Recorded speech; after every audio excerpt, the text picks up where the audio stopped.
Hi guys, ഇന്നത്തെ special ഇത് ഉച്ചയായി. ഇഡലി രാവിലത്തേക്ക് ഇഡലിക്ക് മാവ് അരച്ച് വെച്ച് പൊങ്ങിയില്ല. ഇന്നലെ 3 മണിയായപ്പോൾ അരച്ച് വെച്ചതാണ്.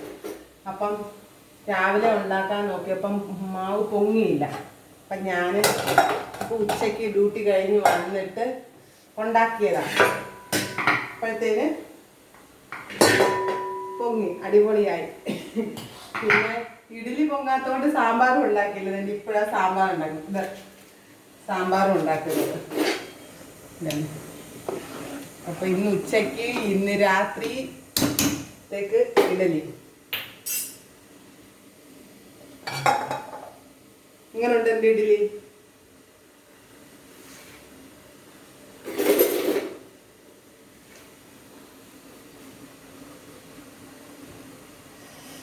ഇഡലിയുടെ കുഴി ചെറുത്, അതുകൊണ്ട് കുഞ്ഞു ഇഡലിയാ.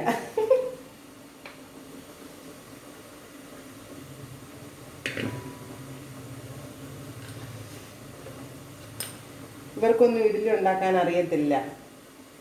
ഞാൻ ഉണ്ടാക്കുമ്പോൾ കൊടുക്കുകയാണ് ചെയ്യുന്നത്. ശകലം പശയുണ്ടായിരിക്കും. നമ്മുടെ നാട്ടിൽ നിന്ന് കൊണ്ടുവന്ന റേഷനരിയാണ് പച്ചരി. ഇവിടെ 41 രൂപയാണ് പച്ചരിക്കായാലും പുഴുക്കലരിക്കായാലും. പുഴുക്കലരി എന്ന് പറയുമ്പോൾ നമ്മുടെ റേഷൻ കടയിൽ നിന്ന് കിട്ടുന്ന അരിയില്ലേ, ആ അരി 1 കിലോയ്ക്ക് 42 രൂപ, പച്ചരി 41 രൂപ. അപ്പം ആ റേഷനരി മേടിച്ചാണ് കഴിക്കുന്നത്. ഇപ്പം നമ്മുടെ വിലയരി ഇവിടെ കിട്ടത്തില്ല, അത് ഒന്നാമത്തെ കാര്യം. ഇവരെല്ലാം പച്ചരിയാണ് കഴിക്കുന്നത്. കൊള്ളാവോ അപ്പം എൻ്റെ ഇഡലി? സൂപ്പറല്ലേ?